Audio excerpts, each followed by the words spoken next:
For the first time in ages, I wake up and don't hate it. I guess I've found some peace. Through the day to the evening, without shouting and screaming. Salut tout le monde! Je suis super contente de vous retrouver pour une nouvelle vidéo de recettes ensemble.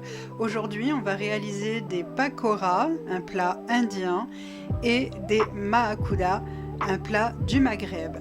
Donc, on va commencer par les pakoras et pour ça, il va nous falloir des courgettes, 2 carottes, un blanc de poireau et la moitié d'un chou chinois. Pour les courgettes, j'en avais à peu près 350 grammes.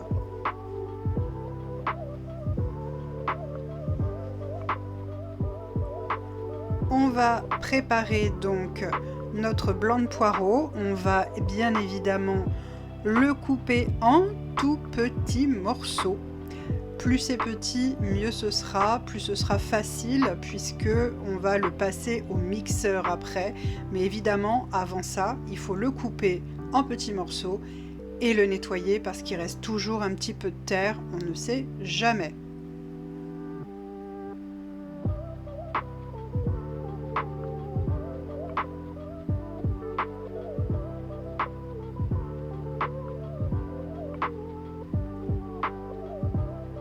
Tu passes ensuite au chou chinois que tu éminces vraiment finement là encore.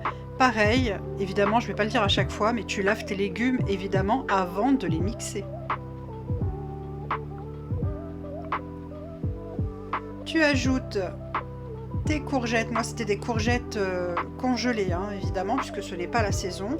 Donc du coup les courgettes je les ai fait décongeler et là je les ajoute dans mon Thermomix et je vais tout mixer ensemble pour que tout ait à peu près la même taille.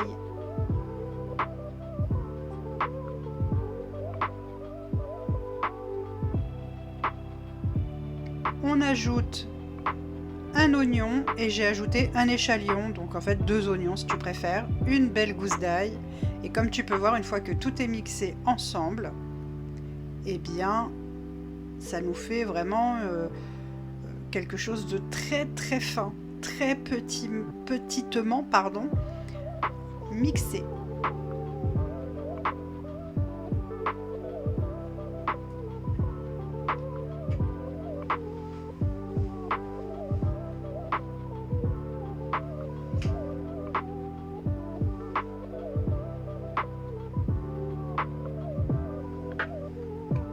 Tu essayes de remuer pour que tout soit homogène hein, parce que j'ai été obligée de mixer en plusieurs fois. Tu ajoutes dans tes légumes une belle cuillère à café de sel fin pour faire dégorger tes légumes. Donc une fois que tu as ajouté ton sel fin, bien entendu, tu viens à nouveau remuer tes légumes pour qu'ils soient imprégnés du sel de partout.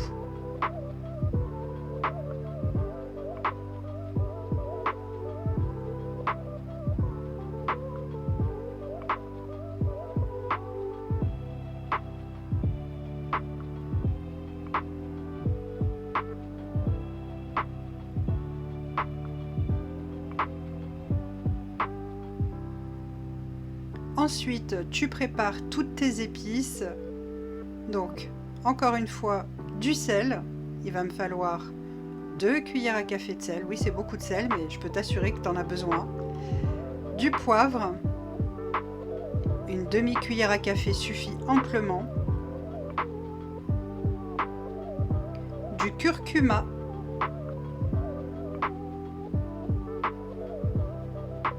Deux cuillères à café. Et demi. 2 cuillères et demi, pardon.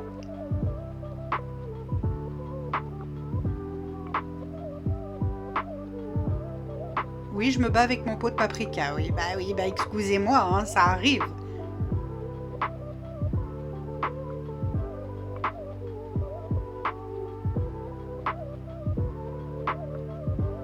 Deux cuillères à café de paprika. Et là, j'ai du cumin qu'on m'a ramené du Maroc.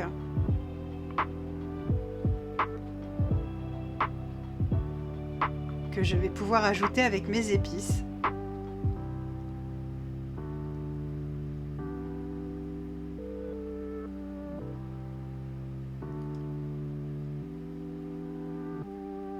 Pareil, 2 cuillères à café. Tu vois que là, mes légumes ont dégorgé pendant une quinzaine de minutes environ. Je les mets dans un torchon propre. Et là, je vais les égoutter, les essorer, les compresser au maximum de ce que je peux pour enlever absolument toute l'eau ou quasiment toute l'eau que j'ai pu enlever. Hein. C'est du sport, je te le dis, c'est du sport. Si tu es comme moi et que tu as des bras en toc, bah, je te conseille d'avoir un mari, un frère, un père, je ne sais pas, débrouille-toi. Mais en tout cas, si tu as des bras en toc comme moi, bah, de l'aide extérieure, ça fait du bien.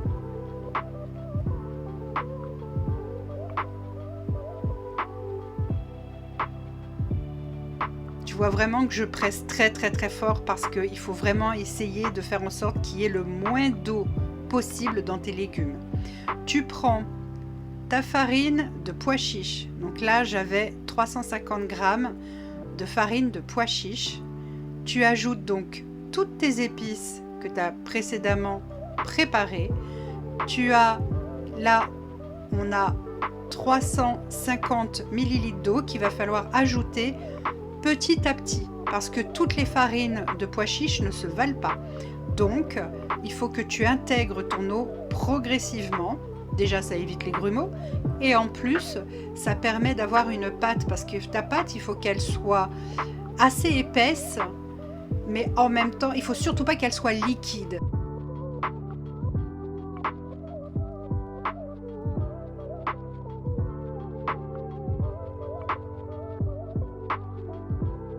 Mais ça, tu vas le voir de toute façon en vidéo. D'ailleurs, moi j'ai été obligée de rajouter un petit peu d'eau, donc j'avais 350 ml d'eau dans mon verre doseur et finalement j'ai mis 380 en tout.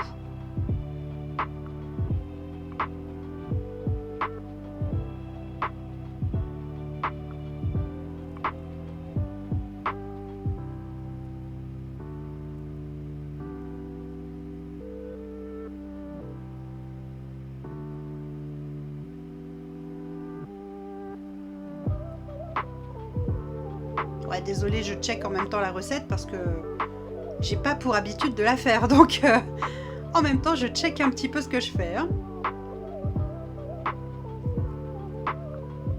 Donc, comme tu peux voir, la texture est vraiment épaisse. Hein,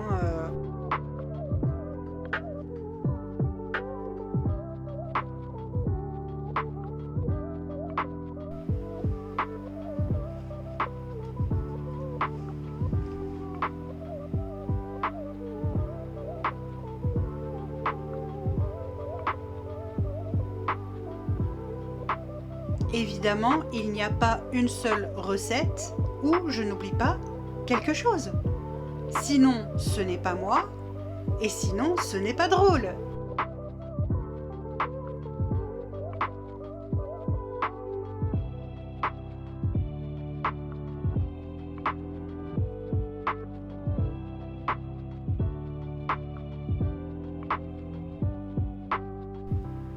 Donc 2 cuillères à soupe d'huile d'olive. Et tu remues délicatement et puis après de plus en plus vite pour que ça s'intègre à ta pâte.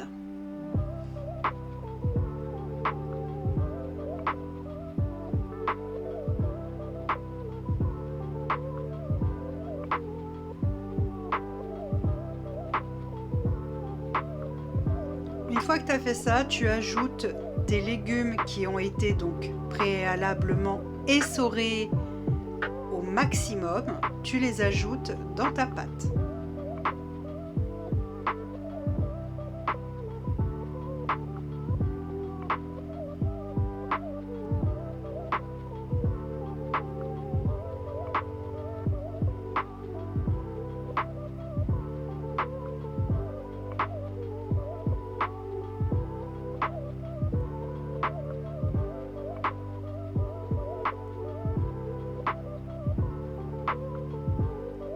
J'avoue, sans le bouchon d'huile d'olive, c'est quand même mieux.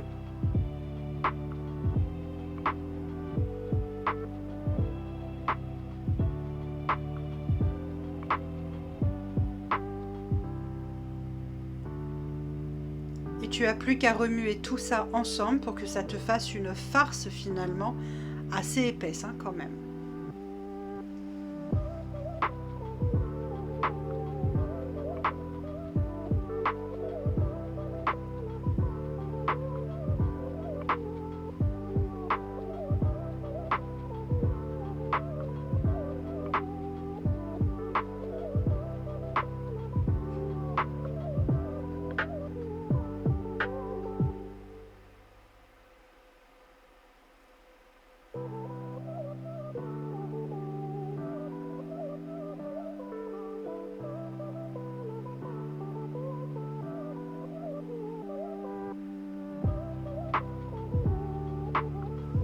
Faut vraiment que tes légumes soient vraiment totalement intégrés à ta pâte. C'est pour ça que ça demande du temps de bien tout mélanger.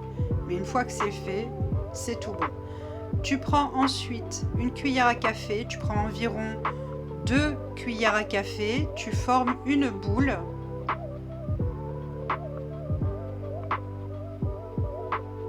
Et voilà ce que ça te donne. Tu disposes ça sur une plaque qui va au four ou alors comme moi sur du papier sulfurisé parce que j'ai tout fait cuire à l'air fryer.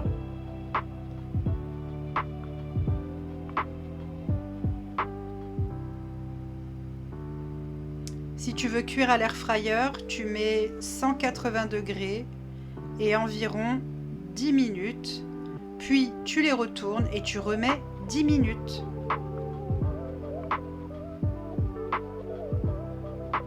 Et voilà ce que ça donne une fois cuit. C'est très bon, c'est très parfumé. Ça fait un peu penser, je dirais, à des falafels avec les herbes aromatiques en moins. Mais par contre, c'est vraiment très parfumé et c'est vraiment très bon. Oups, il y a de la buée. Là, je voulais te montrer l'intérieur, mais c'est pas évident avec la buée. Donc, voilà le petit bout. Vraiment, on s'est régalé, c'était délicieux. Pour la deuxième recette, on va passer au maakuda. Donc ça, c'est un plat, des galettes en fait de pommes de terre qui viennent du Maghreb. Alors fais pas comme moi, verse pas tout d'un coup parce que c'est plus difficile à réduire en purée. Donc tu prends des pommes de terre cuites à la vapeur que tu réduis en purée grossièrement. Tu ajoutes une cuillère à café de sel dans ta purée. Non, pardon, 2. À chaque fois, je vais vous dire une et à chaque fois, c'est 2 en fait. 2 cuillères à café de sel dans ta purée. Tu ajoutes une demi-cuillère à café de poivre, celui que tu veux. Moi, c'est du poivre blanc. Et j'aurais dû me méfier parce que le poivre blanc est quand même vachement fort. Et j'aurais peut-être dû en mettre un petit peu moins parce que par moment, c'est chaud. Du curcuma.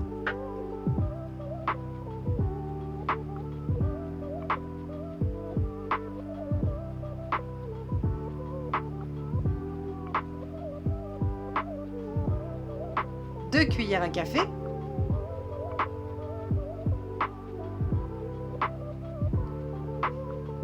Du gingembre.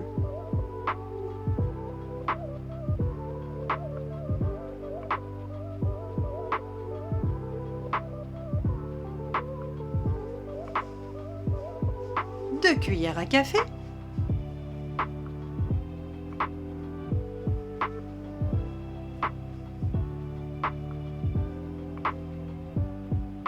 Du paprika fumé.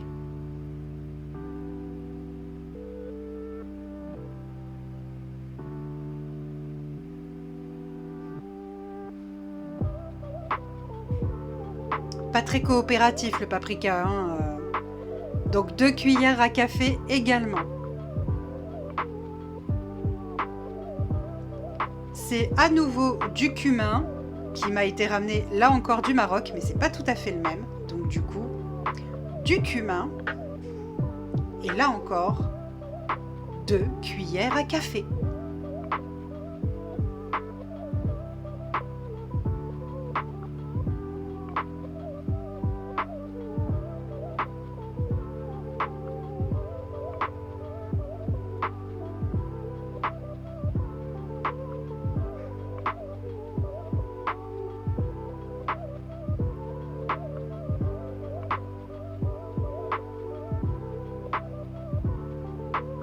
Alors, moi j'ai essayé de remuer au départ avec la cuillère, mais tu vas voir que je vais assez vite abandonner l'idée de la cuillère.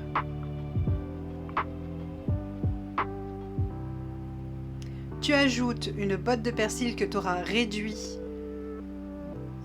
tu l'auras haché finalement, finement.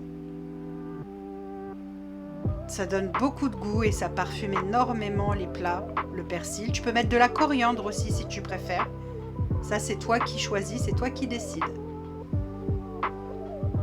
Ou tu fais un mix des deux. Il y a des personnes qui font un mix des deux et c'est très bon également.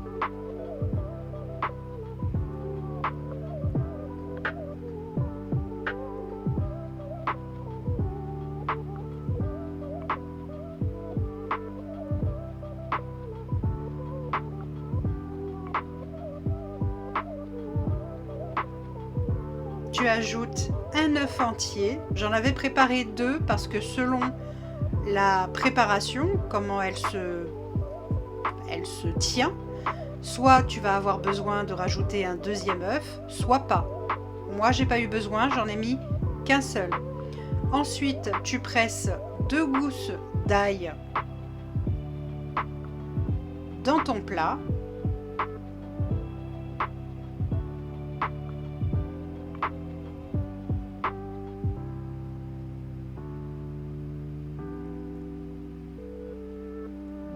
Ouais, ça fait les muscles, hein.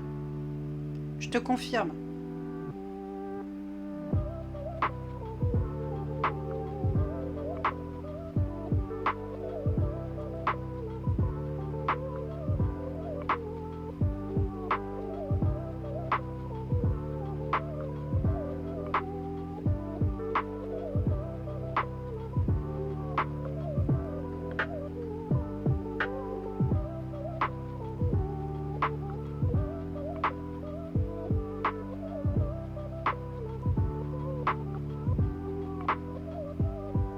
Ensuite, tu mets des gants comme moi ou tu n'en mets pas et tu pétris la farce de façon à ce que tout s'intègre dans ta purée de pommes de terre initiale. Ça demande un petit peu de temps et de patience, mais ça vaut vraiment le coup.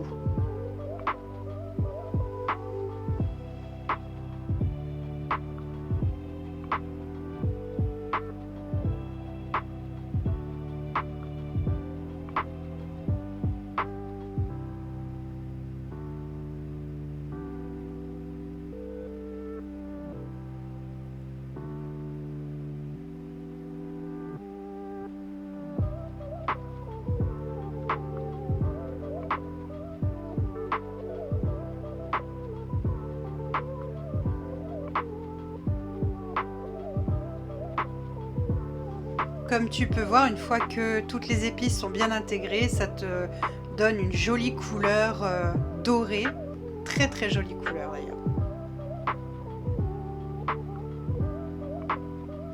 Tu prends environ 30 grammes. Environ, hein. Si ça fait un peu plus, c'est pas très grave. Et tu vas pouvoir creuser un puits à l'intérieur. Entre temps, j'avais fait cuire du poulet que j'avais fait mariner dans du citron, de l'ail. J'avais mis quoi comme épices? J'avais mis du cumin, du paprika. J'avais dit le citron? Peut-être, mais peut-être pas, alors je te le redis. Ça sentait extrêmement bon. Je l'ai fait cuire à l'air fryer et c'était parfait.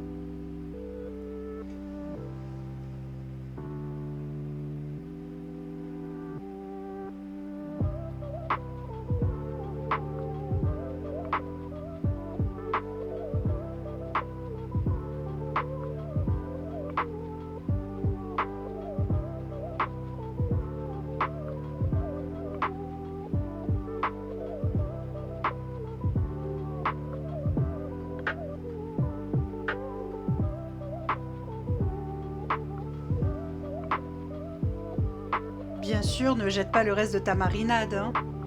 Tu l'ajoutes sur tes petits pilons, c'est délicieux.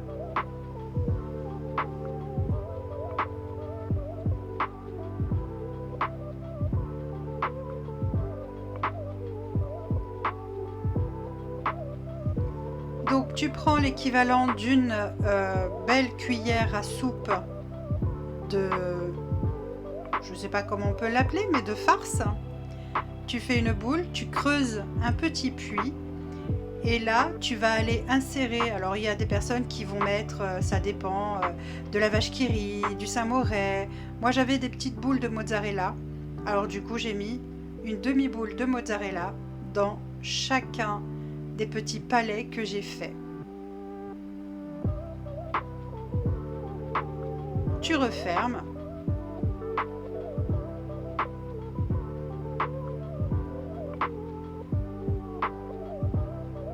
Tu reformes une boule.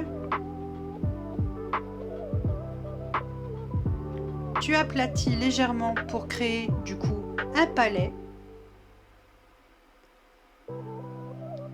Tu l'enrobes de farine. Tu enlèves le surplus de farine, bien entendu. Et tu le places, là encore, dans l'air fryer.